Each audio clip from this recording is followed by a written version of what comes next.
नमस्कार, मैं हूं प्रीति रघुनंदन। आप देख रहे हैं कच्चा चिट्ठा। कोरोना का खतरा एक बार फिर से तेजी से बढ़ रहा है और कोरोना के कहर को अगर आप चाहते हैं कि वो आप तक ना पहुंचे, इसके लिए मास्क आप जरूर पहनिए। न्यूज़ 18 सबसे अपील करता है कि मास्क जरूर पहने। न्यूज़ 18 ने मास्क के लिए मुहिम भी शुरू की है, #मास्क पहनो इंडिया। न्यूज़ 18 आप सबसे अपील करता है कि मास्क जरूर पहने, क्योंकि कोरोना से लड़ाई में मास्क ही सबसे बड़ा हथियार है। और चलिए इसी के साथ कच्चा चिट्ठा कार्यक्रम की शुरुआत करते हैं। बात करते हैं 300 करोड़ के आतंकी बोट की। पाकिस्तान के नार्को टेररिज्म पर भारत ने जबरदस्त वार किया है। इमरान खान की आस्तीन में पनाह लिए बैठे आतंकी आकाओं ने हिंदुस्तान में अपनी नापाक साजिशों की घुसपैठ कराने के लिए समंदर की लहरों का सहारा लेने का मंसूबा पाला, लेकिन शायद वो भूल गए कि हिंदुस्तान में समंदर की एक एक लहर पर कोस्ट गार्ड का जो पहरा है। गुजरात ATS के तेज तर्रार निगाहें पाकिस्तान के आतंकी अड्डों तक जमी हुई है। तभी तो पक्की खबर के आधार पर अरब सागर में जब कोस्ट गार्ड और गुजरात ATS ने मिलकर छापा मारा तो नार्को टेररिज्म की बड़ी साजिश का पर्दाफाश हो गया। 8 पाकिस्तानी नागरिकों को अंतर्राष्ट्रीय समुद्री रेखा के पास पकड़ा गया। कहने को महज 30 किलो हेरोइन पकड़ी गई है, लेकिन असल में इस हेरोइन के साथ न जाने कितना खून खराबा टल गया है।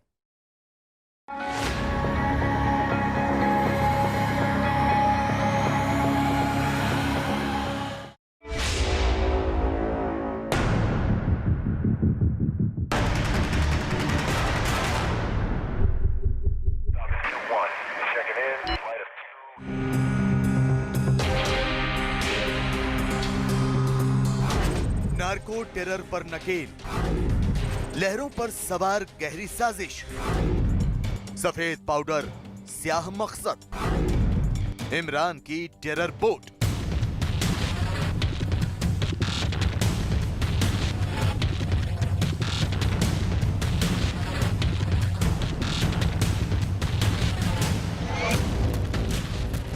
एक बार फिर बेनकाब हुआ इमरान का नापाक प्लान। एक बार फिर नाकाम हुआ ISI का दहशत की आउटसोर्सिंग का एजेंडा। एक बार फिर पर्दाफाश हुआ नशे के काले कारोबार में छिपा नार्को टेररिज्म। दाने दाने को मोहताज हो चुके पाकिस्तान के हुक्मरान इमरान खान की आतंक को पनाह देने और उसे साजिश के रास्तों पर रवाना करके हिंदुस्तान में घुसपैठ कराने की नीति में कोई बदलाव नहीं आया। गुजरात के गहरे समंदर में कोस्ट गार्ड और गुजरात ATS के हाथ लगी मछली पकड़ने वाली एक पाकिस्तानी नाव और उस पर सवार 8 लोगों के जरिए ये बात खुल चुकी है कि पाकिस्तान में बैठे आतंक के आकाओं ने कितनी गहरी और खतरनाक चाल चली थी। जिस वक्त हिंदुस्तान कोरोना महामारी से जंग में जूझ रहा है, ऐन उसी वक्त पाकिस्तान ने सफेद पाउडर में छिपाकर एक स्याह साजिश को लहरों पर सवार करके हिंदुस्तान भेजने का बड़ा प्लान बना लिया था। बल्कि ये भी कहा जाए कि वो अपने प्लान में करीब करीब कामयाब भी हो गया था। मगर भारत की सरहदों की हिफाजत करने वाले प्रहरियों की चौकन्नी निगाहों ने अरब सागर के गहरे पानी में तैरती उतरती साजिश की इस नाव को हिंदुस्तान की हद में दाखिल होने से पहले ही दबोच लिया, जिस पर 300 करोड़ रुपए की नशे की खेप लदी हुई थी और जिसे पूरी प्लानिंग के तहत पाकिस्तान से गुजरात के कच्छ वाले इलाके में भेजा जाना था। ये लोग भारत में आतंक की बहुत बड़ी साजिश को अंजाम देने के बेहद करीब पहुंच चुके थे, लेकिन उनका मंसूबा कामयाब हो पाता उससे पहले गुजरात ATS और भारतीय कोस्ट गार्ड ने बाकायदा एक ऑपरेशन के बाद इन्हें शिकंजे में ले लिया। The Coast Guard launched a coordinated operation with the ATS Gujarat.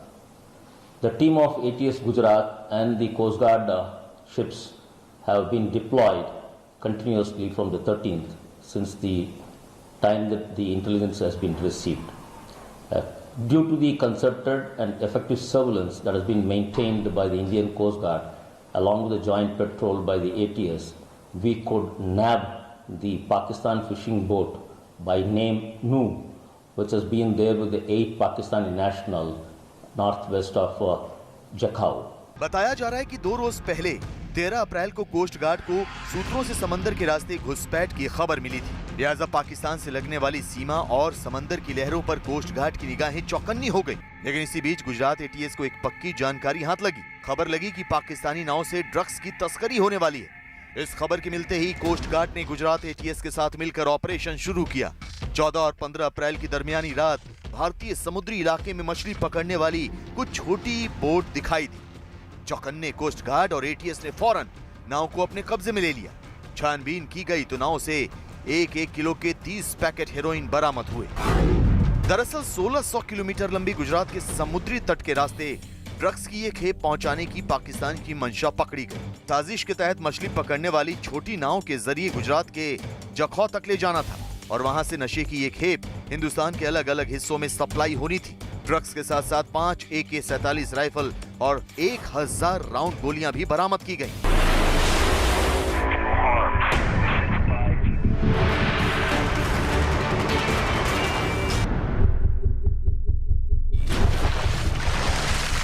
पूछताछ में एटीएस को पता चला कि नावों से ड्रग्स की खेप को गुजरात के तट पर उतारने के बाद इसे ट्रकों के जरिए पंजाब भेजा जाना था। दावा है कि आतंकी संगठन जैश-ए-मोहम्मद के इशारे पर पाकिस्तान में कराची के पास ग्वादर पोर्ट से ड्रग्स भारत भेजी गई। यूं तो गुजरात के बॉर्डर समुद्री किनारे पर जो बोट पकड़ी गई है उससे हम कह सकते हैं कि हो सकता है पाकिस्तान जो है वो नार्को टेररिज्म के अंदर इन्वॉल्व होने की कोशिश कर रहा हो। लेकिन ये भी हो सकता है कि इन बोट्स के बहाने क्या ये बोट अपने अंजाम तक पहुंच सकती है या नहीं। जिस प्रकार से बॉम्बे के अंदर एक आतंकवादी हमला हुआ था उसी प्रकार से इन बोट्स का इस्तेमाल करके या तो गुजरात के कोस्ट पे या फिर बॉम्बे या महाराष्ट्र के जो कोस्ट है उसके ऊपर पड़ने वाले जो मेन इंपॉर्टेंट पॉइंट्स है उस पर शायद पाकिस्तान की नजर होगी कि वापस से किसी प्रकार से बॉम्बे वाला कांड दोहरा दिया जाए। पाकिस्तान की पनाह में पल रहे आतंकी संगठन जैश-ए-मोहम्मद अब नार्को आतंक में अपने पांव पसार चुका है। हाल ही में गुजरात एटीएस के पकड़े गए करोड़ों के ड्रग्स के तार पाकिस्तान से ही जुड़ते दिखे।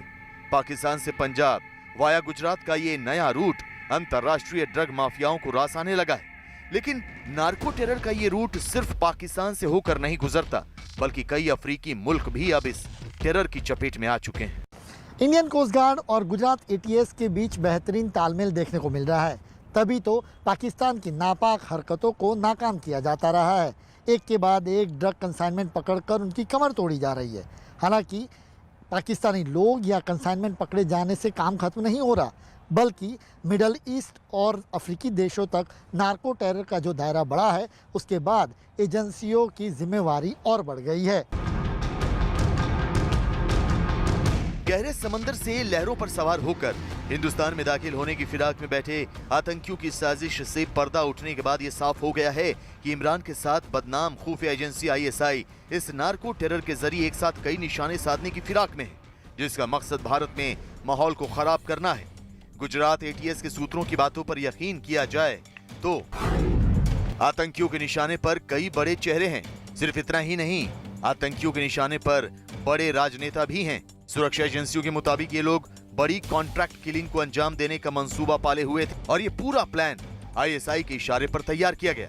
नशे के कारोबार से जुड़े आतंकी ड्रग्स के धंधे से होने वाली कमाई का इस्तेमाल टेरर फंडिंग के लिए करते हैं। बताया तो यहाँ तक जा रहा है कि समंदर के रास्ते नशे की खेप की सप्लाई ISI के नार्को टेररिज्म की बेहद अहम कड़ी मानी जा रही है। एक तो पाकिस्तान के पास खाने के लिए दाने नहीं, अब ड्रग्स का धंधा करके लोगों के लिए शायद कोई रोजी रोटी बन जाए। दूसरी ओर जो सबसे महत्वपूर्ण पॉइंट है वो ये है कि जम्मू और कश्मीर के अंदर जो आतंकवाद है पाकिस्तान के द्वारा फैलाया गया, उनके पास ना हथियार पहुंच रहे हैं और ना पैसा पहुंच रहा है। तो बस एक जरिया रह गया कि किसी प्रकार से, चाहे वो राजस्थान का बॉर्डर हो या पंजाब का बॉर्डर हो या फिर समुद्री रास्ता क्यों ना हो, नार्को टेररिज्म यानी ड्रग्स भेजकर हवाला के जरिए ये पैसा किसी प्रकार से आतंकवादियों तक पहुंचाया जाए। कुल मिलाकर बीते एक साल के दौरान कोस्ट गार्ड ने 1.6 टन ड्रग्स पकड़ा, जिसकी कीमत तकरीबन 5200 करोड़ रुपए से ज्यादा बताई जा रही है। कोस्ट गार्ड समंदर में मुस्तैद है तो सुरक्षा बल LOC पर चौकन्ने। यही वजह है कि बुधवार की रात गुजरात के समंदर की गहरी लहरों पर ड्रग्स की ये बड़ी खेप पकड़ी गई। दरअसल पाकिस्तान जम्मू कश्मीर में ड्रग्स के जरिए अपने आतंकी तंजीमों को पैसा मुहैया कराने की फिराक में है।